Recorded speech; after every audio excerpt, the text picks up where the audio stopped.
Here's what the creationists do about the facts. First thing they'll do, they'll say it's just microevolution. Now, I teach evolution.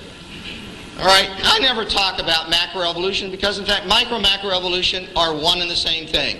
Give enough time, you can turn anything into anything. Yeah, it's true. It's true. All right. It's proven. You have the fossil record. It shows all the steps.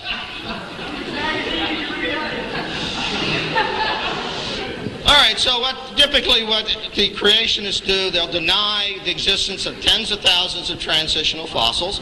Go to a museum, look at the fossils yourself. They're there. First of all, fossils don't prove evolution. Okay?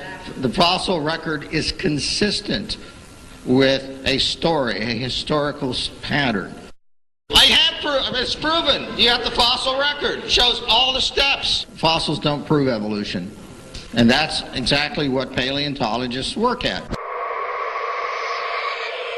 The fact that it's losing its legs and turning into a whale is not really, that's still an example for evolution. Yeah. Okay, go ahead. You can't go backwards. You can't go backwards? You can't go backwards because there's no backwards. There's go backwards for evolution. Right. Okay. There's no forward. There's no forward, there's no backward. Just everything stays the same. It's change. You're a creationist, man. Everything stays the same. But now if you find many fossils in the dirt, It's not the fact that you find millions of fossils in the dirt, That's proof of a flood. Now that's millions. That's millions of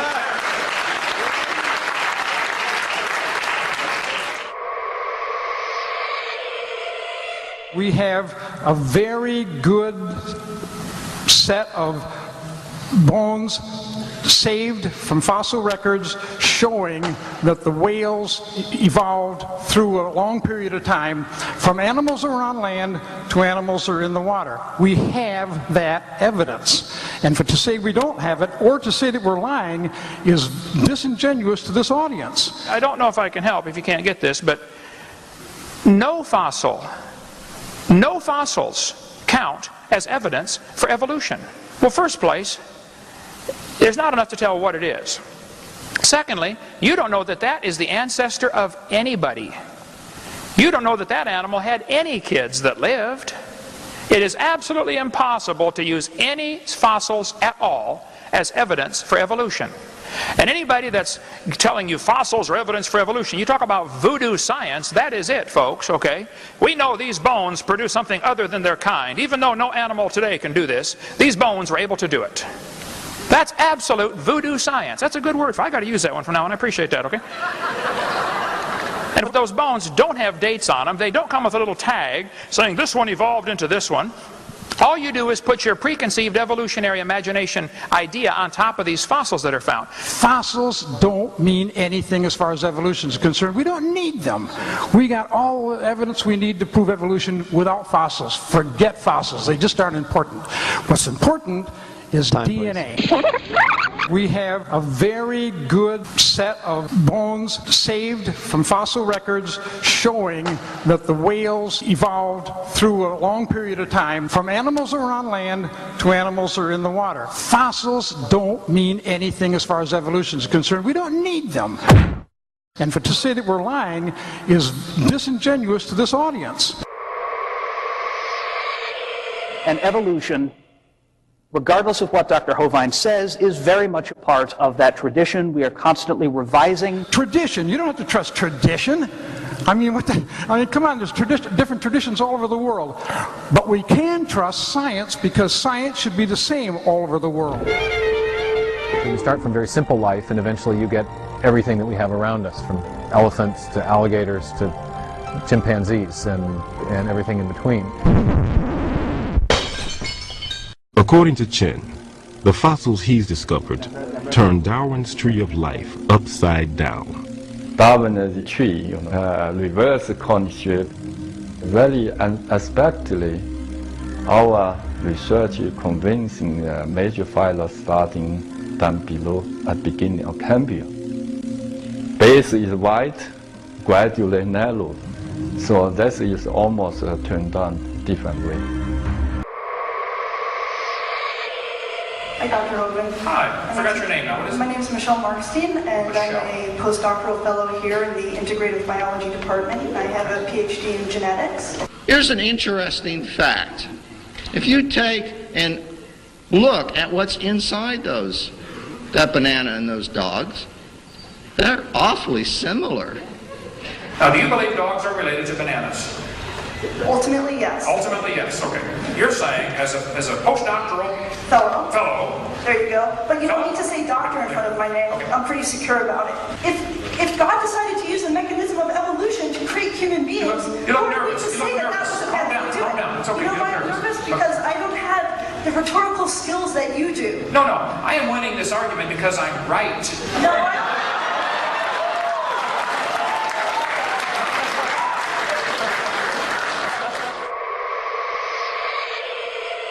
Does that prove common ancestor, or could that prove common designer? That's where you're wrong. I think it does not prove conclusively. It supports the view of common ancestry. Why doesn't it support the view of common designer? Well, why would it support the view of a common designer? Well, why do all motorcycles made by Suzuki, Honda, and everybody else have 2 wheels, and all cars have 4 wheels? It's a common design. Machinery is a horrible example. This has nothing to do with living things. But my point explain to me what this has to do with a common designer, because I really don't get it. I'm sure you don't get it, but I'm going to try to help you. The similarity between a Honda Prelude and a Honda Accord are pretty striking. Yes, they're from the same maker, Honda. You got the point. You got the point. I do get the point. I believe in Christ. I believe he created certain things, but Do you believe it's possible that Do you believe it's possible that humans and apes have similarities because they simply have a common designer? Is that a possibility? That they're not even related, they're just the same guy designed them all? that can be a possibility, yes. What evolution do we have? What can we see? What examples do we have of evolution, regardless of the conditions, fast or slow? Please name your best one.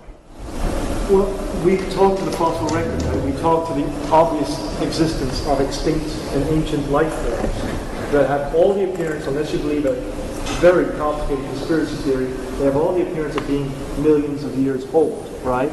So the fossil record, the more we fill it in, the more complete it becomes and the more powerful it becomes as evidence for evolution. Fossils don't prove evolution. Fossils don't mean anything as far as evolution is concerned. We don't need them.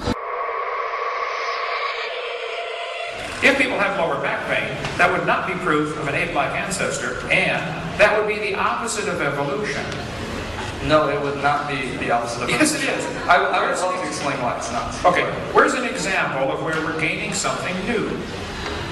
We're gaining the ability to walk on 2 legs and thus have 2 appendages free to hold things. Who taught you that? And why did you believe it? I didn't teach you that. Now, I gotta come here more often. I gotta come here more often. That's just what I need. Okay. I'll come here as often as you can find somebody to debate me, brother. You can call me. I'll come. You all know that evolution argues that we share a common ancestor with the great apes, the chimpanzee, the gorilla, and the orangutan. Well, if that's true, there should be genetic similarities, and in fact there are. So we have 46, they all have 48. That's very interesting. I would say I believe in a designer, but you know what? I don't believe in a deceptive one. I don't believe in one who would do this to try to fool us. And therefore, I think this is authentic, and it tells us something about our ancestry.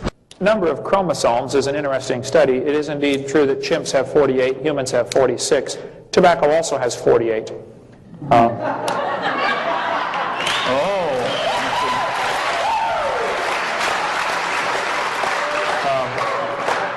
Amoebas have 50, and they say we came from an amoeba, yet they've got more chromosomes than we do. Chickens and dogs both have 78. They're identical twins. The fern has the most chromosomes. That's the ultimate goal of all evolution, to become a fern. So the similarities, I think, are evidence of a common designer. We haven't absolutely proved it yet. We haven't absolutely proved anything. I ask you, don't believe me. You don't have to believe me. You don't have to believe him. You don't have to trust authorities, even me. I would encourage you students to open your mind just a little bit and think about possibly, it could be, just like when people were taught the earth was flat and later they found out, oops, that's wrong. And somebody taught, oh, well, big rocks fall faster than little rocks because Aristotle says so. That was taught for 2,000 years and it's wrong. And some of you are being taught in this university that you evolved from a rock 4.6 billion years ago. Well, it's wrong. You were designed by an all-wise, super-intelligent creator who loves you and would like to forgive your sin and take you to heaven, but if you want to go to hell, that's your business, okay?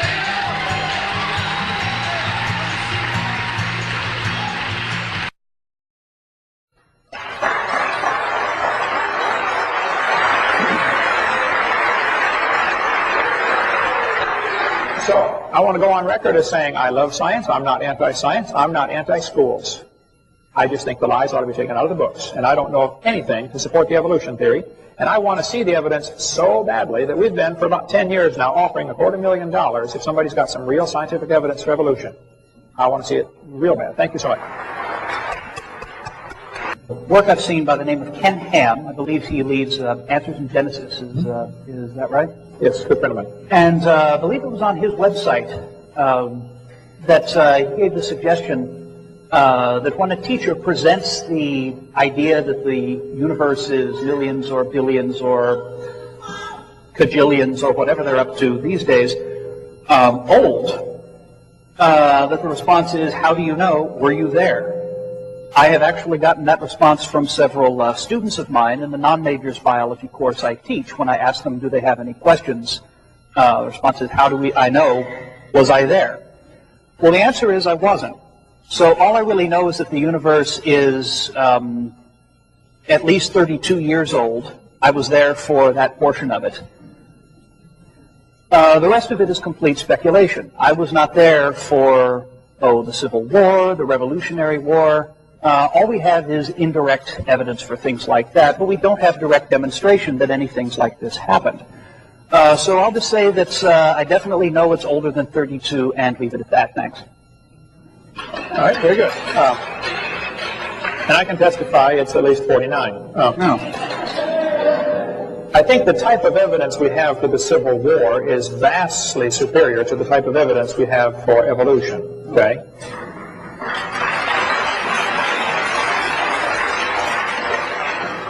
We have no evidence of evolution happening in the present. We have no proof of it happening in the past. It's something people believe in. And that's a religious worldview, and it should not be taught at taxpayer expense. Evolution, regardless of what Dr. Hovind says, is very much a part of that tradition. We are constantly revising, we are constantly updating, we are constantly tossing out bad and putting in better. We haven't absolutely proved it yet. We haven't absolutely proved anything. You will never prove anything absolutely anywhere in science. It was shown by the logician Karl Popper in the 1930s. You cannot get absolute proof. Well, I'm glad to hear that you admit science is constantly changing and improving and progressing. And you mentioned about improving the accuracy of the drawings. Let me make sure I understand what you're saying. These are the drawings that Haeckel used to support the embryology idea. Okay? He flat lied. And it's not an improving of the drawings we need to get, folks.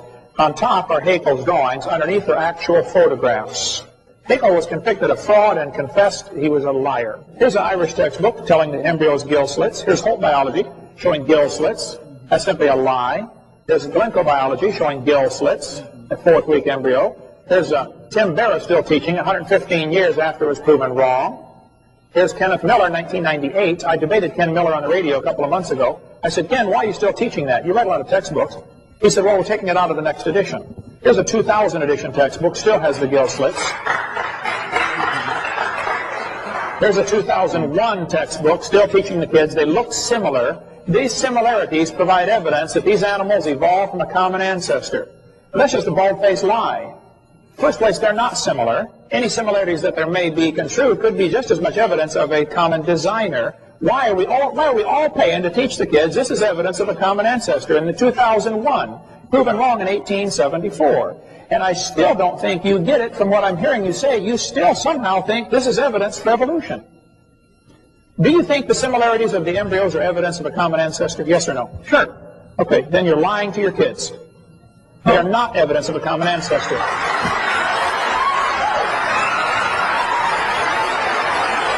The Bible says in 2 Peter chapter 3, in the last days scoffers would come who would walk after their own lust. Now, the reason people scoff at God's Word is not because there's a scientific reason to do so. Some people don't like that book because it chaps their hide. Okay? The Bible says the scoffers are going to say, where's the promise of His coming? For since the fathers fell asleep, all things continue as they were from the beginning of the creation. The scoffers are going to teach a doctrine called uniformitarianism, which is exactly what all of our science is based on today. I've taught our science for 15 years. The Bible says these scoffers are willingly ignorant. In the Greek, that means dumb on purpose. They're willingly ignorant of two things. Number one, by the word of God, the heavens were of old, and the earth standing out of the water and in the water. We cover this on our video number 2 of what the original creation was like. The scoffers don't want to admit or understand how the earth was created and how God created it by His word. They're secondly ignorant of the flood. See, they don't want to admit God created the world because then that would mean God owns it. And that might mean there are some rules. Well, guess what? He did and there are. Okay?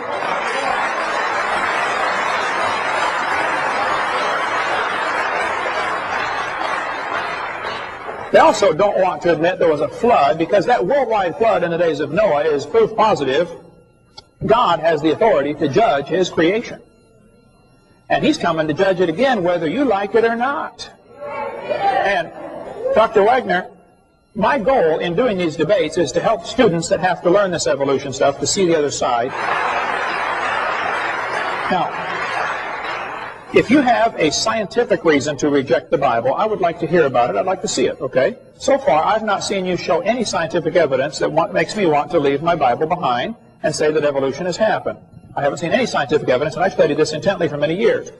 I think some people, as I mentioned at the beginning, like the evolution theory because, hey, this is a nice way to get rid of God, and therefore there are no rules, and therefore, you know, I get to do what I feel like doing.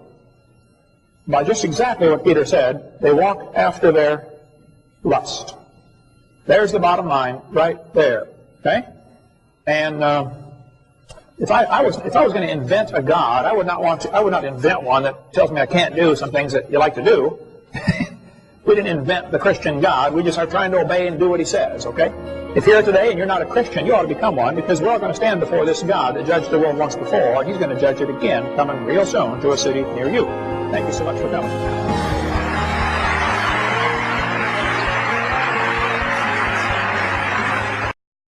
I believe the Bible is literally true and scientifically accurate, and I think the evolution theory that's being taught in our schools is one of the dumbest and most dangerous religions on planet Earth. Okay. So, hey kids, we know life evolved. Now you got to try to figure out how it happened. How about if we even question, did it evolve? Oh no, you can't question that. You cannot question that. We know it evolved. Now just figure out how it happened. That's not education. That's indoctrination. I like to show this to evolutionists. This is, as far as I know, the world's largest rock group. And I'll say, now guys, do you think there's any chance that George Washington's face could have appeared on the rock, just by chance? Do you think the wind could have done that with abrasion or exfoliation or thermal expansion of the rock or erosion? I mean, what caused his face to appear on the rock? They'll say, well, that was designed by a guy named Borglum and he built it. I say, right. Now I'll say, guys, do you think that George Washington himself, the real person, happened by chance? They'll say, oh yeah. I say, wait a minute, you don't think his face could appear on a rock by chance, but you do think his entire complex anatomy, with 50 trillion cells and probably 20 redundant interlocking systems, happened by chance. Are you dumb in any other area? Had to be designed, man. Evolutionists assume that if you give enough time, things get better. That's silly, okay? You give things time, they get worse. Here's Sue at 20. There she is at 90. They don't get better. And they look at the human body today and think we are poor design. I say, first of all, fellas, you need to stop and consider something. What you're looking at right here is a copy off of a copy, off of a copy, off of a copy, off of a copy, off of a copy, off of a copy, off of a copy, off of a copy of Adam. This same gene code's been copied so many times, it's amazing we can stand here and talk about it, okay? You're not looking at the original by a long shot, okay? This one is a poor example of the original. Getting worse, too, by the way, much poor example. It's stupid to say that poor design is evidence for evolution. The eyeball is so complex, you can walk into a room and look around the room, and in 1 second, your eye picks up enough information to keep the Cray computer busy for 100 years analyzing everything you picked up. Fastest computer in the world. This textbook says the complex structure of the human eye may be the product of millions of years of evolution. That's stupid. The eyeball had to be designed. This textbook shows the kids a reptile eye and a bird eye. And it says, boys and girls, right here, you must picture or imagine how evolution happened. Yeah, we can line up these eyes. Can't you just imagine how one changed to the other? No. The university called me up and said, hey, would you like to come debate one of our professors? I had never had a debate in my life except with my wife, and I lost those every time. So I did. I said, what do I do? I don't know anything about debates. They said, you send us 30 questions, and he'll send us 30 questions. And we'll pick them out of the hat. I said, okay. I sent the question. I said, an owl has a cylinder-shaped eyeball like a tin can, like a telescope. The owl cannot move his eyes in his head like you can. They're not round. They're can-shaped, cylinder-shaped. He's got like a little telescope. When he's looking at you, okay? He has to turn his whole head to look at something. Now, it gives him a disadvantage. He can't move his eyes, but the advantage is he can read the newspaper at the other end of the football field.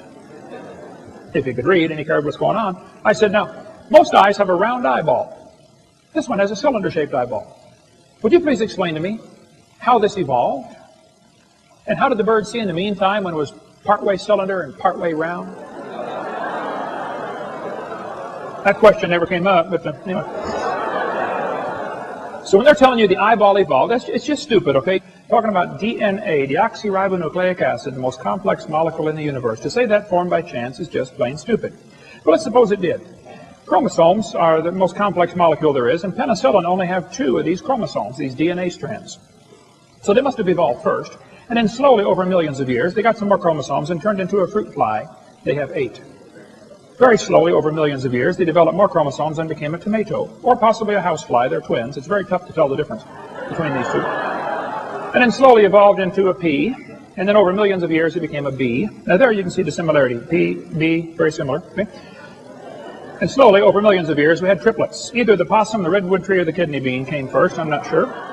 Tough to tell them apart, folks. They all have 22 chromosomes, you know. There's, let's see, possum, tree, kidney bean. Let's see, possum, kidney bean, evolution. Oh.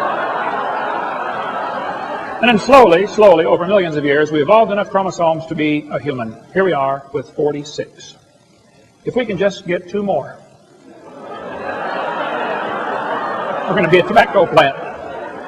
I know some already smell like it. Sometimes I'll get on the elevator and I'll say, man, you're evolving. You're way ahead of me. And maybe someday we'll have enough to be a carp. And it probably won't happen in my lifetime, but maybe star date 349572, we'll have enough chromosomes to be a fern. Why don't they talk about the chromosome number as evidence for evolution? Ernst Haeckel said, he knew that spontaneous generation must be true, not because it had been proven in the laboratory, but because otherwise it would be necessary to believe in a creator. Ah, now we're getting to the truth. Well, I'm sorry, Ernst. That's a stupid way to look at life, okay? This textbook says the humans have an appendix that is vestigial. You don't need it anymore. That's stupid. You need your appendix. It's part of your immune system, okay? If your appendix is taken out, you're going to have a serious problem. Now, sometimes you have to take it out. I understand, okay? It beats dying. But the appendix is required to activate killer B cells in your immune system, just like the thyroid activates killer T cells. If you take your appendix out, you got a much better chance of getting quite a few diseases. It's not vestigial. Just because you can live without it, so what? You can live without both your legs and both your arms and both your eyes and both your ears also. Doesn't prove you don't need it. Get that out of the book. The textbook says humans have a tailbone that is of no apparent use. That's stupid. I was in a debate one time and this atheist said, Hovind, I got proof for evolution. Humans have a tailbone they don't need anymore. I said, Mr. Patterson, I taught biology and anatomy. I happen to know there are 9 little muscles that attach to the tailbone, without which you cannot perform some valuable functions. I won't tell you what they all are, but trust me, you need those muscles. There's a magazine where you can order chickens. Okay, boys and girls, let's order some chickens. Do you want to get cinnamon queens, red rocks, white rocks, cherry eggers, brown leghorns, golden comets? But then the magazine says, jungle fowl are the original bird from which all varieties and strains of domesticated chickens are derived. Did you know all the chickens had a common ancestor? It was a chicken. Some say, well, that's evolution. No, I'm sorry, that's stupid, okay? It's a variety of chicken. The people that have 80 pairs of shoes in their closet, you know what they want? More shoes. People that have $1 million in the bank, guess what they want? More. It takes us a whole lifetime to figure out things here aren't going to satisfy. Now, you can save your little life and use it for yourself if you want. That's your prerogative. You can work hard and make a bunch of money and die rich. Okay. You're going to die either way. I'll tell you one thing I found that satisfies. Give your little dash to Jesus. Say, do something with this. You can have it. Folks, there is no scientific reason to reject the Bible. There is no scientific reason to accept the evolution theory. None.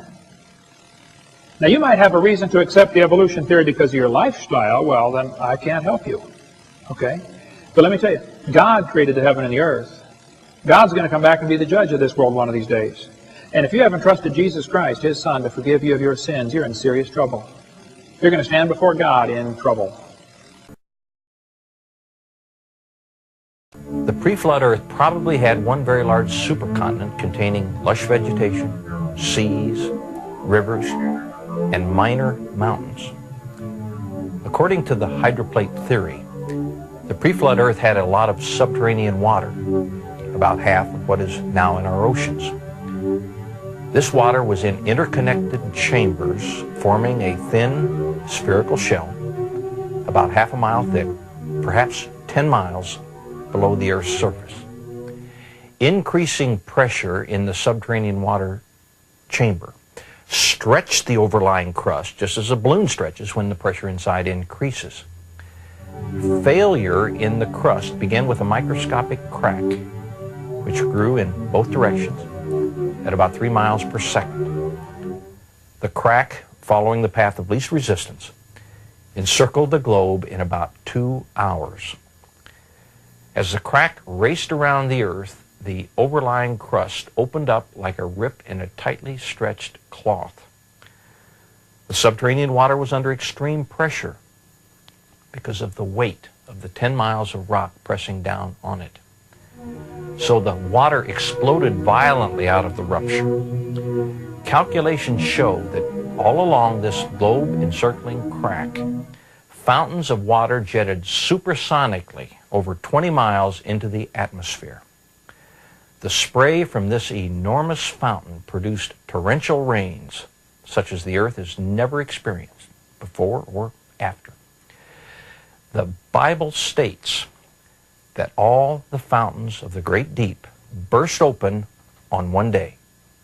And it describes these events about 4,500 years ago, which we can now tie together scientifically in cause and effect order as the hydroplate theory.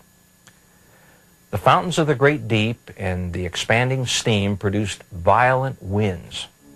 Some of the water jetting high above the cold stratosphere froze into supercooled ice crystals and produced some massive ice dumps, burying, suffocating, and instantly freezing many animals. The high-pressure fountains eroded the rock on both sides of the crack and even threw up the limy contents of many pre-flood seas.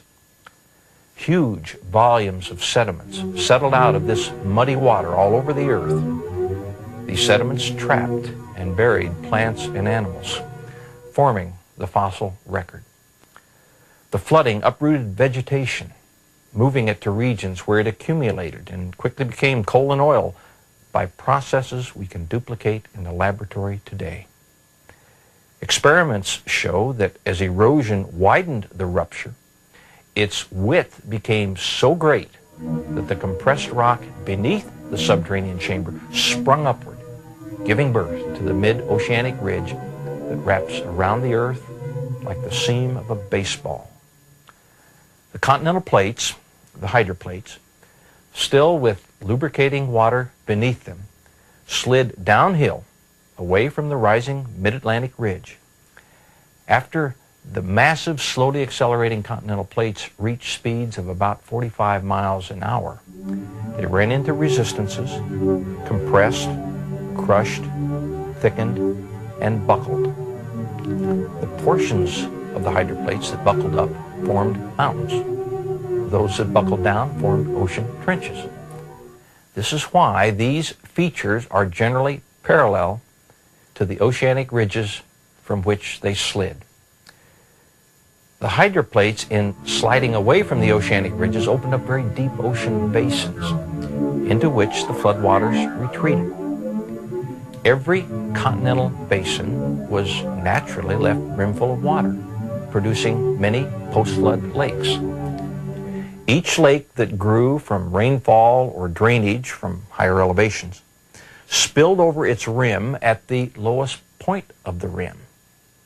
That eroded a little notch in the rim, allowing even more water to flow through the notch faster, cutting the soft flood-deposited sediments even deeper. This process accelerated until all the lake's water dumped through a very deep slit, forming a canyon. The largest of these was the Grand Canyon. North and east of the Grand Canyon was a huge lake that I have identified and named Grand Lake. Its dumping released more water than is in all 5 of the Great Lakes combined. Grand Lake spilled over its rim, eroded its dam, 20 miles south of Page, Arizona, catastrophically forming the Grand Canyon within a few weeks.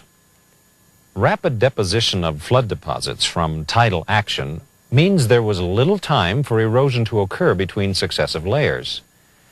On the long time scale envisioned by evolutionary theory, there should be considerable evidence found of erosion and infilling by successive geologic formations during the weathering expected over millions of years.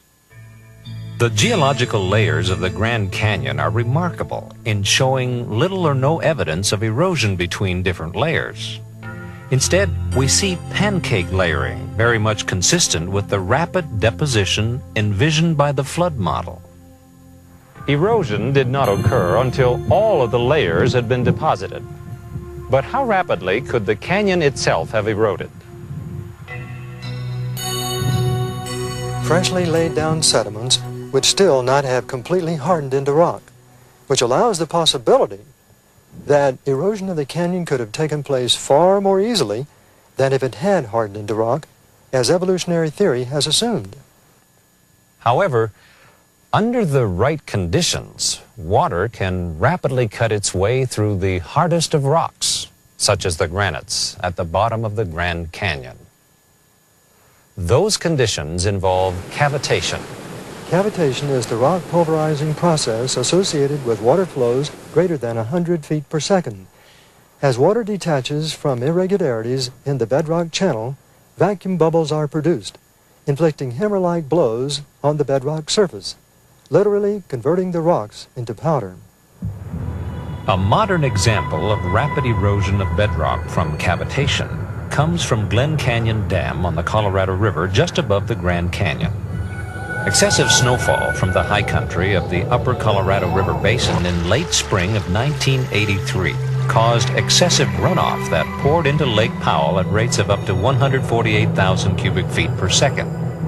This rapid inflow threatened to overflow Glen Canyon Dam. To control the high flow rates, the power plant was run at full capacity, releasing 28,000 cubic feet per second through the turbines. Then the outlet tubes were opened to drain another 17,000 cubic feet per second.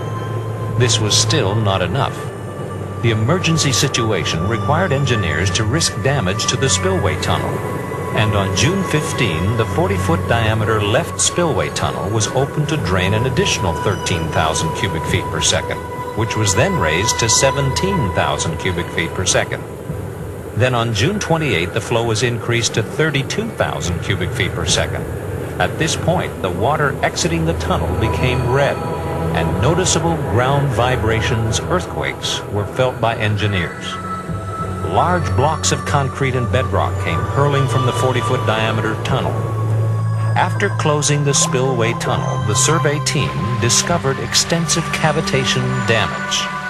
The 3-foot thick steel reinforced concrete lining of the tunnel was penetrated by huge pits. At an elbow where the tunnel levels out, a hole 32 feet deep, 150 feet long, and 40 feet wide was cut through the lining into red sandstone bedrock. This hole required 63,000 cubic feet of concrete to fill. The repair process to the enormous hole shows the vast extent of the damage. The speed of erosion in the Glen Canyon Dam spillway tunnel occurred very rapidly during the period when the red color of water appeared and ground vibrations were generated. It is possible that cavitation was pulverizing concrete, steel, and sandstone at the rate of 1,000 cubic feet per second during the peak period of erosion. The destructive effects of cavitation at Glen Canyon Dam tell us the Grand Canyon could have been eroded very quickly by the sudden release of a huge volume of water above the canyon.